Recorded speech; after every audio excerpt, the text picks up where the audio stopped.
Jabatan Pertahanan Awam atau ringkasnya JPAM adalah agensi yang berfungsi untuk melaksanakan tugas menyelamat, perlindungan dan khidmat kemanusiaan dari sebarang ancaman musuh, bencana dan kecemasan. JPAM juga melatih dan melengkapkan rakyat dengan ilmu pertahanan awam ke arah kesiapsiagaan menghadapi ancaman musuh, kecemasan dan bencana, selain menggubal dan menyusun modul-modul latihan yang terkini dan komprehensif bagi Angkatan Pertahanan Awam.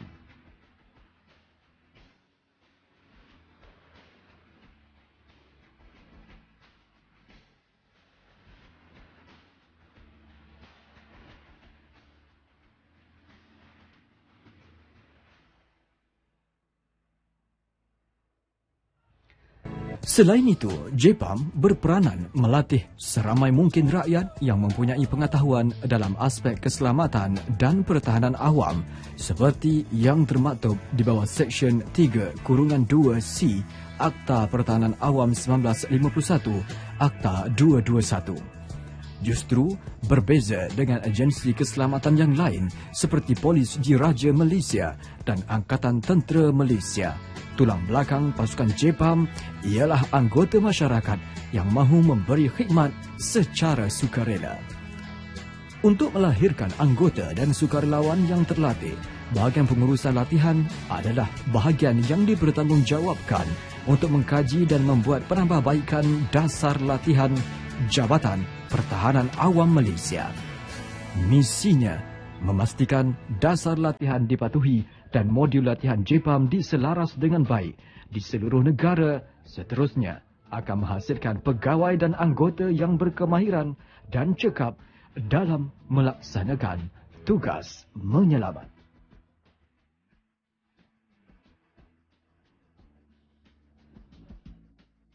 Aspek latihan ini merupakan salah satu orang kata bidang utama orang kata dalam Jabatan Pertahanan Awam Malaysia, kerana di sinilah lahirnya kita punya anggota-anggota dan juga pegawai-pegawai tetap.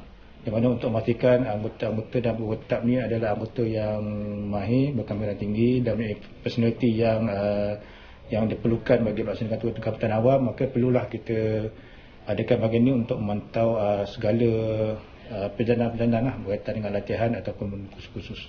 Okey, dari segi pelaksanaan kursus, memang kami di peringkat Bahagian Pesawatan biasanya akan mengarahkan mana-mana akademi atau pusat latihan untuk melaksanakan kursus-kursus. Dan kursus-kursus kami ini dia ada pelbagai peringkat.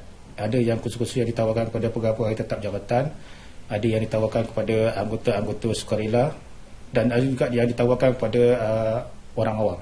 Di mana kita akan selaraskan jenis-jenis modul ataupun jenis kursus itu bergantung kepada keperluan ataupun kehendak mengikut pada kategori-kategori yang tadi. Bagi tujuan latihan anggota dan orang awam, 3 buah pusat latihan dan akademi dibina oleh JPAM. Pusat latihan dan akademi ini menjadi entiti penting dalam memastikan latihan yang dijalankan menepati kehendak dan keadaan semasa, selain mematuhi kurikulum yang telah ditetapkan oleh bahagian pengurusan latihan. Pusat latihan dan akademi ini juga menjadi tempat melahirkan pegawai dan anggota yang berpengetahuan dan berkemahiran untuk melaksanakan tugas menyelamat.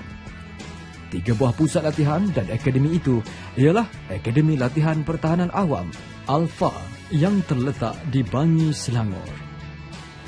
Pusat Latihan Pertahanan Awam Wilayah Utara Pulapau di Baling, Kedah, Darul Aman, dan Pusat Latihan Pertahanan Awam Pulapa Wilayah Timur di Jengkah, Pahang, Darul Makmur.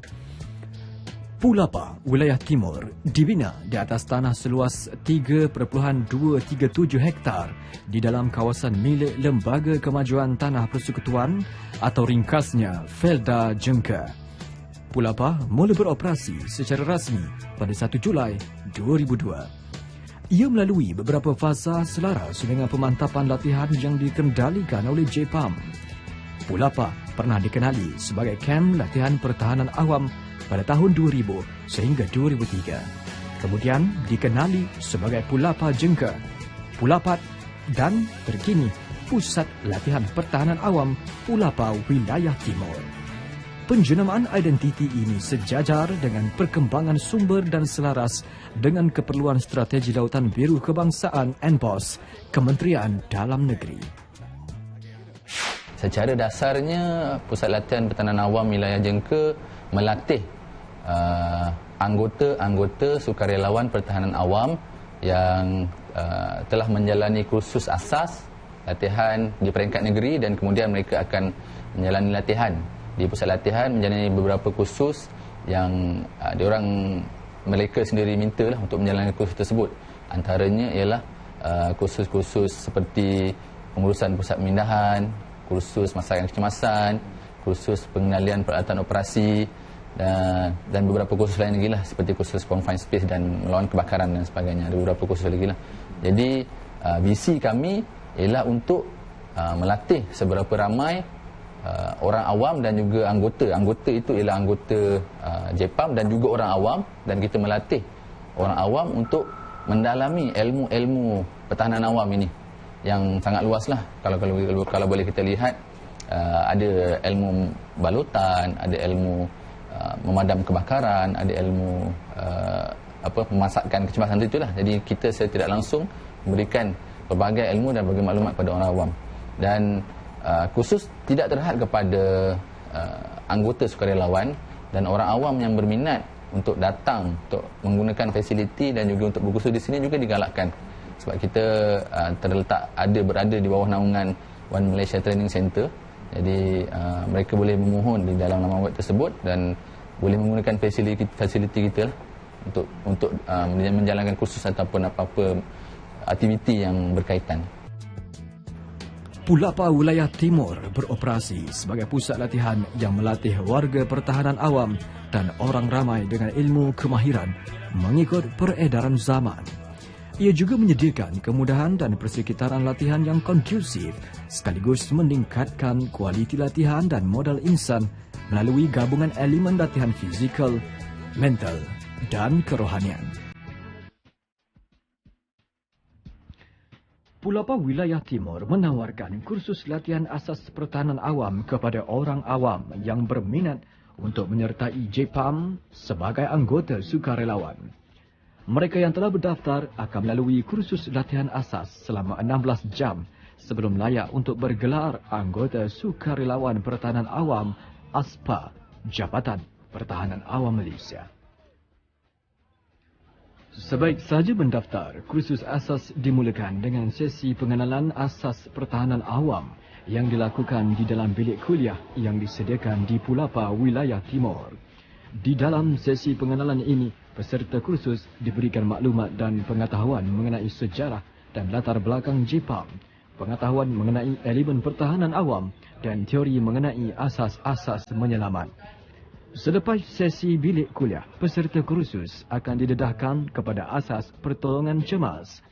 Antara perkara yang diajar adalah asas balutan yang sering digunakan ketika memberikan pertolongan cemas kepada pelbagai situasi yang memerlukan tindakan pantas.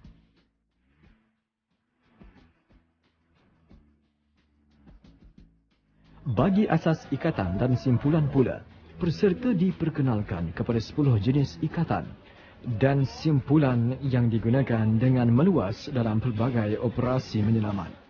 Peserta akan lebih memahami kegunaan setiap jenis ikatan dan simpulan serta kesesuaian penggunaannya dalam situasi kecemasan.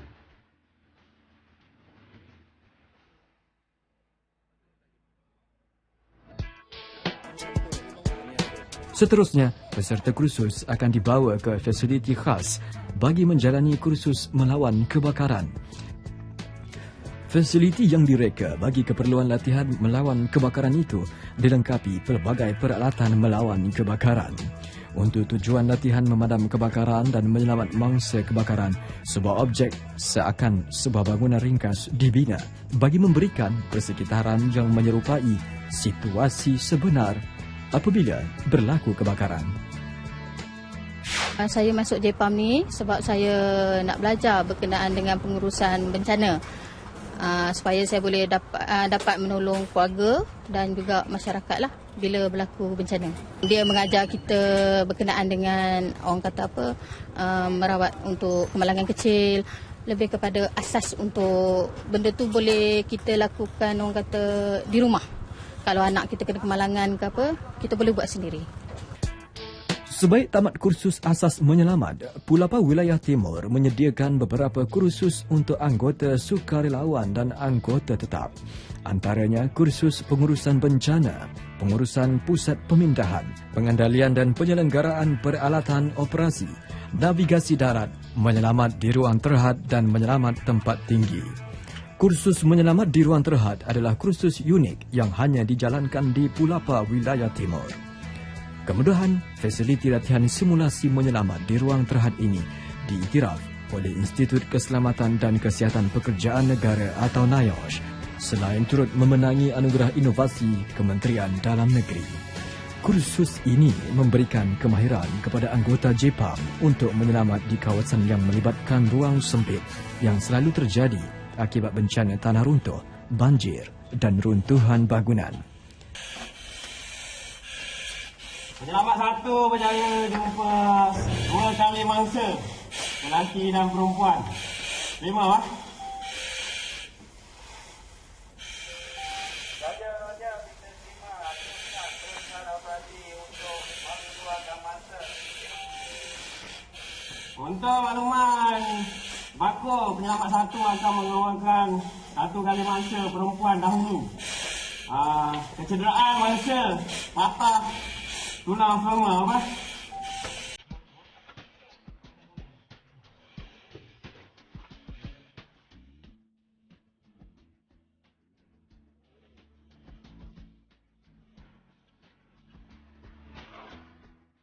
Kemudahan menara penyelamat setinggi 4 tingkat digunakan sebaiknya untuk kursus menyelamat di tempat tinggi.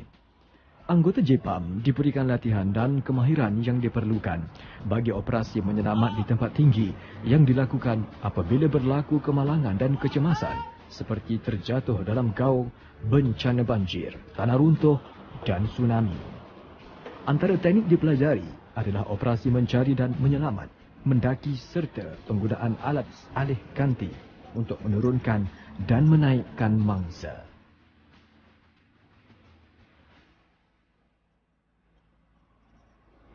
Bagi memastikan anggota JPAM memberikan perkhidmatan terbaik kepada masyarakat yang terjejas akibat bencana banjir, kursus pengurusan pusat pemindahan dijalankan. Kursus merangkumi pengendalian dan pengurusan pusat pemindahan bagi membolehkan keperluan mangsa terjejas banjir dapat diuruskan dengan baik dan sempurna.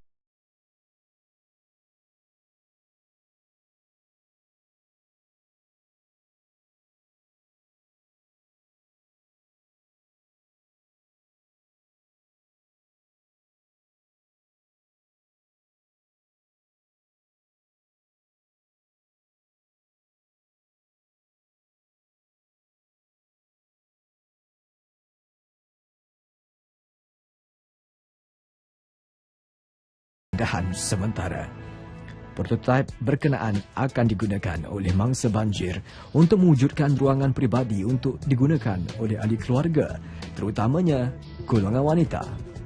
Sebenarnya kita dah ada satu modul berkenaan pengurusan pusat pemindahan, dan bila mereka pergi di Gua Musang, mereka akan cuba update modul tu untuk membuat yang lebih baiklah, dan mereka bercadang dan dalam proses sekarang untuk membangunkan prototipe untuk yang digunakan lebih kepada mangsa-mangsa yang di kawasan banjir tu, yang semasa di pusat pemindahan, dan mereka ada space mereka sendiri untuk semasa di pusat pemindahan lah. Sebagai contoh, kalau yang berkeluarga, saya percaya mereka memerlukan ruangan tertutup sendiri yang perlu sebagai, mungkin kalau ibu mengandung perlu menyusukan, ibu yang ada anak kecil perlu menyusukan anaknya, dan mungkin perkara-perkara yang berkaitan lah yang perlukan ruang tertutup. Jadi Pulapa membangunkan 2 modul. Sekarang kita dalam proses untuk pembangunan 2 model yang satunya tu prototipe, 2 prototipe, yang satunya lebih kepada penggunaan PVC dan satu lagi kita ubah suai daripada penggunaan kemah yang kemah 10x10 tu kita modified dan kita ubah suai, kita buat jadi ruangan partition di dalam untuk pusat pemindahan. Pulapa Wilayah Timur mempunyai visi untuk menjadi pusat kecemerlangan ilmu kepada warga Jepam dan orang awam. Selaras itu, kemudahan fasiliti, jurulatih dan modul silibus perlu berada di paras terbaik. Sekiranya melihat dalam keberkesanan, kita lihat banyak anggota kita yang telah melalui kursus, terutamanya kursus pengurusan pusat pemindahan. Dia apabila berlaku banjir di mana-mana tempat dan kawasan, dia tahu apa perlu dilakukan, seperti melapor diri ke jabat kita dan seperti memantau perkembangan cuaca dan lain-lain. Jadi dengan adanya fasiliti yang ada sekarang di Pusat Latihan Pertahanan Awam, jadi kita boleh meningkatkan kemahiran pertahanan awam dengan simulasi-simulasi latihan yang kita sentiasa bagi secara berulang. Maknanya dalam kursus kita bagi secara berulang, kita akan mantapkan pertahanan awam ni. Jadi peserta ni dia akan datang, dia akan terlibatkan diri, dia akan menilai dan juga dia akan melatih diri dia sendiri untuk menjalani latihan dengan simulasi yang kita rangka sebelum diorang bertugas di luar sana. Sehingga ke hari ini, Pulapa Wilayah Timur telah melatih seramai 2,311 peserta untuk 2015. Pada tahun 2014, seramai 3,025 peserta telah menjalani latihan di Pulapa Wilayah Timur. Bagi bersiap sedia menghadapi bencana banjir, bahagian pengurusan latihan Jepam meningkatkan persediaan melalui pelbagai program yang dibangunkan di semua peringkat masyarakat. Bagi pejabat Jepam daerah Temerloh, latihan berkaitan bencana banjir telah dibuat bagi memantapkan kesiapsiagaan anggota Jepam dalam menghadapi bencana banjir yang melumpuhkan keseluruhan bandar Temerloh tahun lalu. Untuk proses latihan menghadapi banjir ini merupakan satu elemen berterusan dalam latihan Jepam. Dan bertepatan dengan itu juga pada bulan 10 ni adalah bersempena dengan bulan Siapsiaga Nasional yang akan dilancarkan oleh Kementerian Komunikasi dan Multimedia. Jadi untuk Jepam ni memang kita mengambil peluang sempena dengan pelancaran ini nanti supaya orang awam dan juga masyarakat sekitar dapat maklumat dan juga dapat pengetahuan tentang apa yang Jepam buat. Bukan saja sebelum bencana, semasa bencana dan juga selepas bencana. Jadi apa yang kita laksanakan di peringkat sebelum bencana adalah latihan.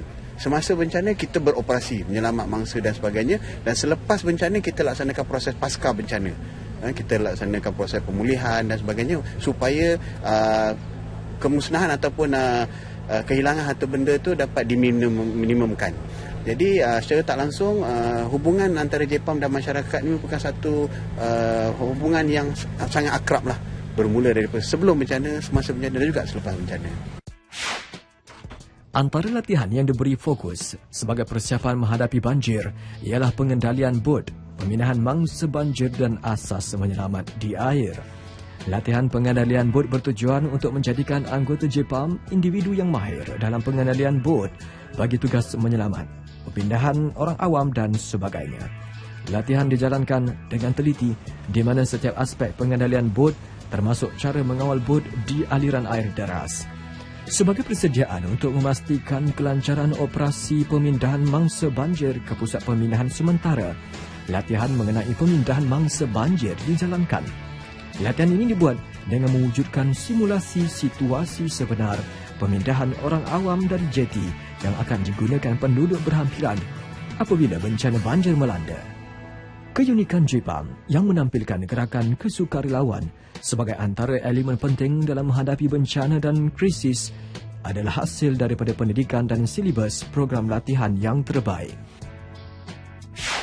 Apa yang kita belajar tu kita boleh gunakan ketika berada di rumah, kampung-kampung kita, komuniti kita.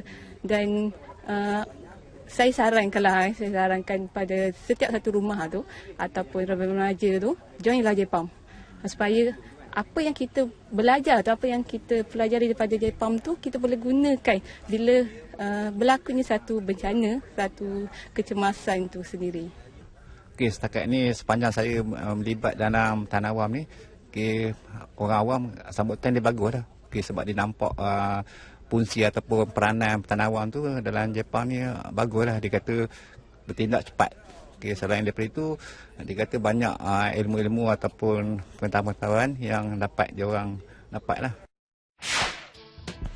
Semangat yang berasaskan solidariti dan kesukarelawan yang dimiliki anggota JPAM ini turut menjadi aspek kekuatan JPAM sebagai salah satu agensi keselamatan yang mempunyai peranan yang penting di Malaysia. Di JPAM ni, dia menyediakan satu latihan yang menyeluruh lah, terutama beberapa seksyen. Kita ada seksyen paramedik, melawan kebakaran, beberapa seksyen penyelamat.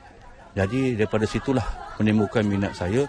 Sebab itulah saya selama 14 tahun saya telah berada di Perkhidmatan Pertahanan Awam ini. Saya merasakan dia satu tempat yang boleh memberikan saya satu peluang untuk berkhidmat kepada masyarakat lah. Kerana di masyarakat apabila kita tidak dikenali, susah untuk kita ingin membantulah. Tetapi dengan berpakaian seragam uniform, maka masyarakat lebih confident, lebih yakin dengan kita bahawa kita mampu untuk memberikan mereka sesuatu ilmu di dalam mengatasi bencana. Jadi dengan Jabatan Pertahanan Awam lah, saya rasa saya mampu berkhidmat kepada masyarakat dengan lebih mantap lagi lah. Dan saya juga, jiwa saya suka untuk kita berkhidmat secara sukarela. Jadi JPAM lah satu-satu tempat, dan saya rasa JPAM telah memberikan satu kemahiran yang tinggi kepada saya dalam mengendalikan beberapa situasi bencana, bukan untuk kegunaan masyarakat semata-mata, tetapi untuk saya dan juga diri keluarga.